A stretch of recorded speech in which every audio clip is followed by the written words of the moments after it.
It is normal. In fact, it is natural to be nervous before a conversation. But how do you handle that? What do you do to be less nervous? Or what do you do to make the conversation go more smoothly? Well, I have some ideas, and we're going to talk about that. It's totally part of our fight or flight, of what do you do when you're nervous. And here's what I want you to remember. This is what I want to go through in today's episode. Tell them whatever feeling you're feeling, get it out. So let's break it down into a traditional 1, 2, 3, right? We like those. I like those. Number one, whatever you are feeling, whether it's nervousness, whether it is anxiety or frustration, tell them. Listen to me. Tell them that. What happens when we try to keep our emotions in, whether it's defensiveness, frustration, anger, resentment, nervousness, when you try to keep all your cards close, like you don't want to show them what they are, what you might have heard the term keeping your cards close to the vest or to the chest. It's a term of I'm wanting to hide something and not give them to you. I want you to download this into your brain right now. The more often you keep your cards close and you do not show them, the more frustrated you're going to be and the more contempt you're going to have for other people and the more of a victim mindset you're going to have of that they should understand me. They should already know. I shouldn't have to show them my cards. That is a recipe for poor communication. That is a recipe for a poor relationship. Get in the habit of telling people how you're feeling in the moment. When you can say, okay, this is how I'm feeling. Here's this card. Here's this card. Here's this card. The other people, the person you're talking to, will also naturally say, well, this is what I'm feeling, and this is what I'm feeling, and this is what I'm feeling. And they start to lay their cards. I'm not saying you need to divulge your secrets. No. I'm not saying you need to just be a complete waterfall of information. No. In fact, if you know that you follow my content, that I suggest don't be a waterfall of information, you be a well. Something to where if how you're feeling, you share it one at a time. So what does that sound like? Me making sure that I'm sharing my cards. I teach that if you claim it out loud, you control it. And I say that because it's true. We talked about this in the membership, and I love talking about it now, and I'm going to have a story for you in a second. This is what it sounds like. When you say, I can tell. That means when you go into this nervous conversation, I want you to think in your mind. This will be helpful. Think in your mind right now. Maybe you're walking on a treadmill, you're driving, wherever you are. Think in your mind of a time you've been nervous before a conversation. Heck, I'm guessing maybe, just maybe, you're listening to this because you're feeling nervous about a conversation coming up right now. And if that's true, this is what I want you to do. As soon as you sit down for this conversation, or maybe it's on a phone call, or maybe it's a text. I prefer it not be, but if it's a phone call or a meeting someone, begin with this phrase. I want you to say, I can tell blank. I can tell I'm feeling blank. This is what it sounds like even more. I can tell I'm nervous talking about this. I can tell I'm feeling upset. I can tell I'm feeling anxious. I can tell I'm feeling unsteady. I can tell I'm feeling distant. You see how you're saying what you're feeling rather than acting upon what you're feeling. And that gives you the power to control it. It does two things. One, it gives you the power to control it, meaning you get it out and the other person knows about it. You're showing that card. They're going to show their card. And you feel like you have a little bit more control over the conversation because you said it. There's a difference between me saying, let's say I'm feeling defensive about a situation, and all of a sudden I just go, that's not true. That's not what I mean. Wait. You think that, and I start getting defensive. That's me acting on it. True power says, I can tell I'm getting defensive. As if I'm taking that emotion, that card, and I'm putting it on the table. And I'm pointing the person to that card on the table and say, that right there, that's what I'm feeling. It's not what I am. I'm not acting out loud. I'm not raising my voice. I'm not drawing out the spikes. I am, with emotional intelligence, pulling that card out, putting it on the table, and saying, that's the card that I have right there. What's your card? And that's what people do. They naturally want to reciprocate that every time. This is what I mean by reciprocate. Have you ever, for anybody who's a parent, in any situation, you've talked with a child comes to you and they're running and they're upset. You can tell they're upset about something. Do you as a parent go, what's wrong with you? Stop that right now. What are you doing? Like, you don't even know the situation yet. You're just going, what are you doing? Get out of here. Go. I don't want to see this. No. I hope you're not that way. I hope nobody's been with you that way. Most of the time what happens is you lower your guard and you go, what is it, baby? Wait. What is it? What's going on? What's telling? You upset? Tell me. Like, you naturally, all of a sudden, want to regulate your system to match theirs. That's what happens in everyday conversation. When you can tell them I can tell I'm feeling nervous. Does the other person go, good, I hope you are nervous? Yeah. No, they don't. The natural reaction is, no, it's okay to be nervous. What's going on? What happens? What do you have? It's okay. See, they naturally regulate their system. They will mirror how you're feeling. There is a attorney that I know, and I know it's not a strategy, but it's brilliant and it works, and I've seen it. He is not an attorney he's not very tall. He's a smaller guy. And when he gets in front of people, he gets extremely nervous. Yet it makes him incredibly effective in the courtroom. When he goes in, and I've seen it where somebody else he's against is big, grandiose, taking up lots of space. He takes up very small space. When he goes up for an opening argument, this is what he says first. He kind of almost shakes in his voice, which of course you know this happens to a lot of people. Is he'll go, hey everybody, I just want to let you know I get very shy and nervous in front of other people, but that's not going to stop me from representing my client.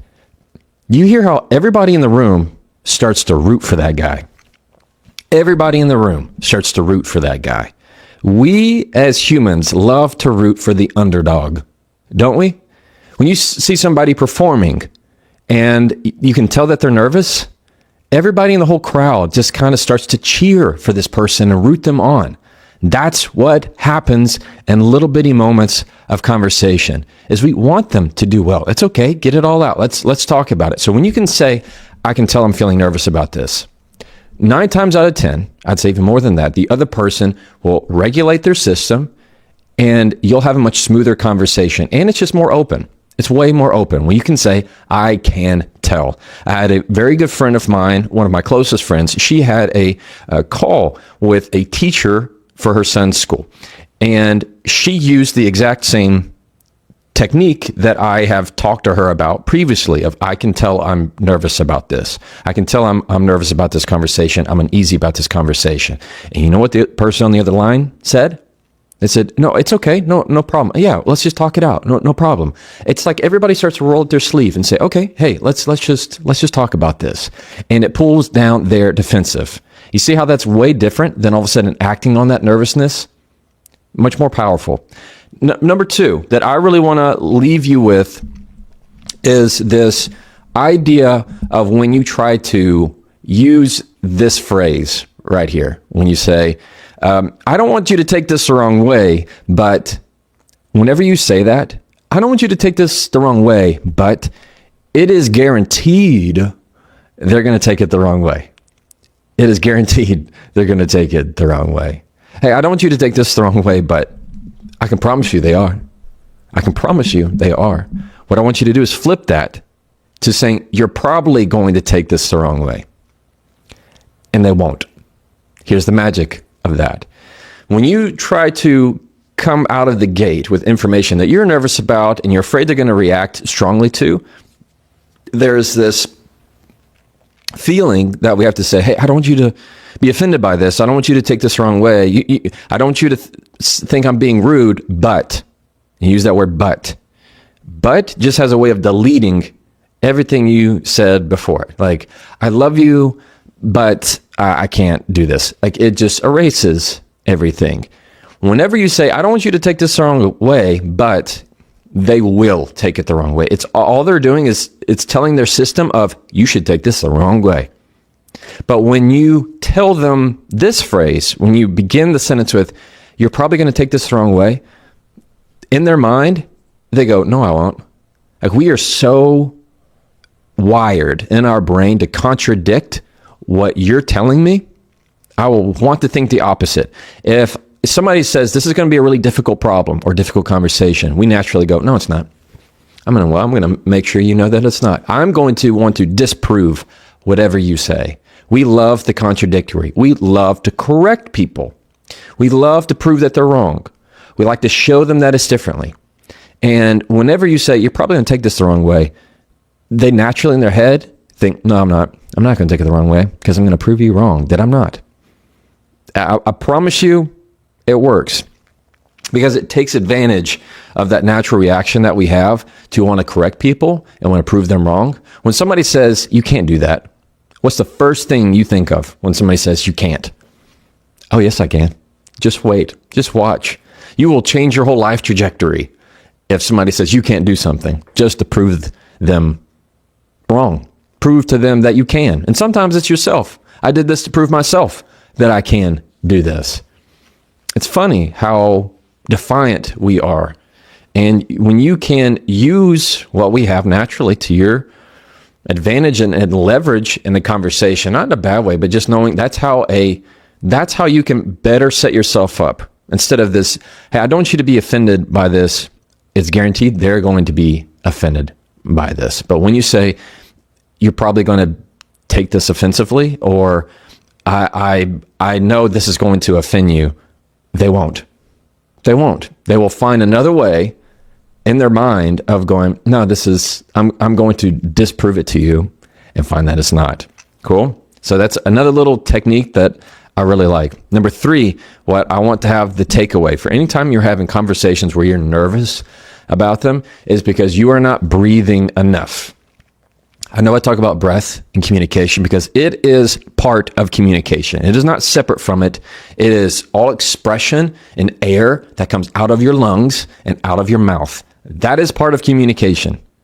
Make no doubt about it. It is part of communication. Pauses, breath, it may be the absence of words. It is not the absence of communication. You know this when somebody goes, makes just a big exasperated sigh. What does that cue into you? Exasperation, frustration. Somebody just lets out a breath, rolls their eyes. That is all part of communication. Whenever you're feeling nervous, it's a good thing. I want to make sure I tell you this. Nervousness is a good thing because it means that you care. It means that you care. Often it's the feeling of, I want to make sure that they still like me. That means you're going to lead that conversation with, I'm nervous about telling you this. I'm afraid that you're not going to like me at the end of this conversation. You see how, I know it's vulnerable, but it is incredibly powerful because the person even makes sure that they say, no, we can continue to talk this out. When you lower their defenses, they will regulate their system to match your frequency whenever you are forthcoming and honest about it. Using your breath is a way to make sure that you take those feelings of nervousness and release those into your body and remind yourself, I'm saying this kind of stuff because I care. That's why. And even when you lead with that, it is as simple as that. I'm telling you this because I care. I'm telling you this because I want to have a good relationship with you. I am telling you this because. That's the phrase. I'm telling you this because. I'm telling you this because I love you. I'm telling you this because I am your friend. I'm telling you this because I care about you. You see how that's so much more honest and more putting your cards on the table than this idea of, look, I love you, but, oh, hey, look, I think you and I are good, but blah, blah, blah, blah, blah, blah. Build them up in conversation to where they are on level footing to meet you eye to eye. And sometimes that means bringing them down. Nothing wrong with that. So next time you are in a conversation that you're feeling nervous about, I want you to understand it is totally natural and normal. All right. Number 1, you're going to use the phrase, I can tell. I can tell I'm feeling nervous. That will naturally pull them down. 2, do not use phrases like, you may take this the wrong way, or don't take this the wrong way. I don't mean this as disrespect. I don't mean this as rude, but all you're doing is just making sure they are. Instead, label it as their own feeling, like their projection. You're probably going to take this the wrong way, or you probably think I'm being rude. That right there is going to make sure that they don't. And 3, use your breath. Use your breath and say, I'm telling you this because I care. I'm telling you this because I care about this company. I care about your leadership. I care about this organization. I'm your friend. I love you. Whatever it is, you're telling them why. Is laying that card down on the table. And when you do that, more often than not, they're going to start laying down theirs, and you're going to have a better conversation. Cool? All right. Try that. And as always, you can follow me.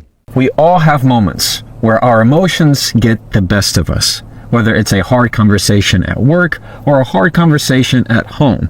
If you want to have more effective communication, you have to increase your emotional intelligence. Emotional intelligence isn't just a buzzword. It is something that can transform the way you communicate, how you understand the other person, and more importantly, how you understand yourself.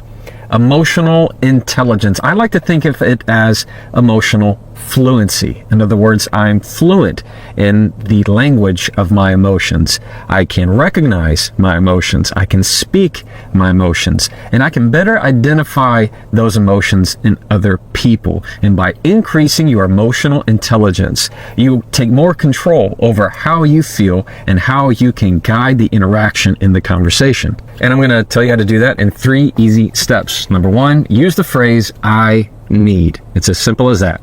Begin your response with, I need. It's a very entry-level way of being emotionally intelligent. Number 2, have something to learn, not something to prove. Too often we're fighting over who has the right answer, rather than fighting to ask the right question. And number 3, what triggers you teaches you. So instead of focusing on what the other person is doing and why they're doing what they're doing, it's asking the reflective question of what is about what they're doing that is making my emotions feel out of place. Too often we think about our needs, our emotional needs in a given communication. We think about how we're feeling because we feel it bubbling to the top. I feel my emotions starting to rise up. I can tell I'm getting stressed out. Maybe my eyes are starting to water and things are starting to rise and ignite within myself. And I don't know how to voice it. Instead, when you don't voice your needs and use the phrase, I need, like I need a moment. I need to take a moment to digest what you just said. I need to take a break. I need to understand what you said. When you put out the words I need, it makes it to where you are voicing your emotions out loud instead of you bottling them all up, which increases that ignition, increases that tension in your body. You are saying it out loud. Say, I need to understand what you're saying because it's making me feel a certain way. By putting out your needs or saying, I can tell I'm not ready for this conversation. I can tell I'm not feeling myself. Or as easy as saying, I feel sad when you say that. I feel upset or I feel defensive when you make that kind of comment or when you talk about this topic. Whenever you put these kind of statements out there, it's becoming much more emotionally intelligent because you're recognizing what is happening within your body. You're not just keeping it all in. You are voicing it to where you're able to share exactly what you need. It's okay to assert your needs in a conversation. To always feel instead like you're having to be walked on, that you have to cater to everybody else and that people please. Absolutely not. You are somebody that can voice their needs at any time in the conversation. So I want you to feel confident and I want you to feel firm and to be able to say, I need you. I need this. I need to talk about this. When you say I need, it makes it much more reflective and you emotionally more intelligent about how you're feeling in that moment. I use the phrase I need a lot in my communication when I need to add time as a variable into the communication. Often people rush things. They rush conversations when I'm not ready, when you're not ready. Or I can tell the way I'm feeling is starting to bubble up and my heart's starting to beat faster. Whenever I feel that happening, you can increase your emotional intelligence, your emotional fluency by saying, I need a moment. That's probably my most often. I need some time to think on this, to chew on this. I just need a pause for me to add some distance to help my body regulate and make sure my analytical is not allowing my emotional to take over. And that leads really to the second part, is having something to learn, not something to prove. And let me tell you why that's important.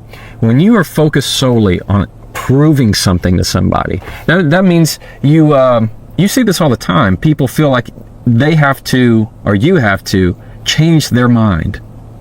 That's trying to prove something. I'm trying to win against you. I need you to see things exactly the way I see them. I need you to agree with the exact type of way that my mind is thinking in this moment. When you're trying to prove a certain position against them, they often will tighten up and believe something even more. They become even more convinced that they're right the more you push to try and prove that they're wrong.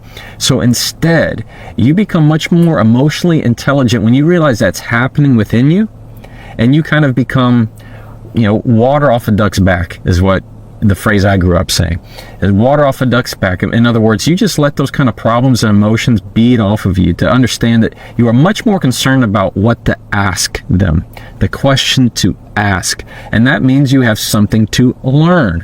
When I can go into a conversation with somebody, especially when it's heated, and I can say to myself, am I trying to prove something, or am I trying to learn something right now in this moment? You see how I can even tag that together? Hey, I need a pause for a moment. Even 5 seconds, I can talk to myself and say, am I trying to prove something, or am I trying to learn something right now? And too often it's me trying to prove something. And I can flip the whole dynamic of the conversation when I focus on what's something that I can learn about them, something small, rather than me trying to force feed them my opinion and then getting upset that they don't take it hook, line, and sinker. Instead, you have something to learn, not something to prove. And number 3, lastly, what triggers you teaches you. Now, this is one of my favorite phrases to talk about, because it is so true, as much as I sometimes wish that it wasn't. And that is, when somebody has triggered you, in other words, they've done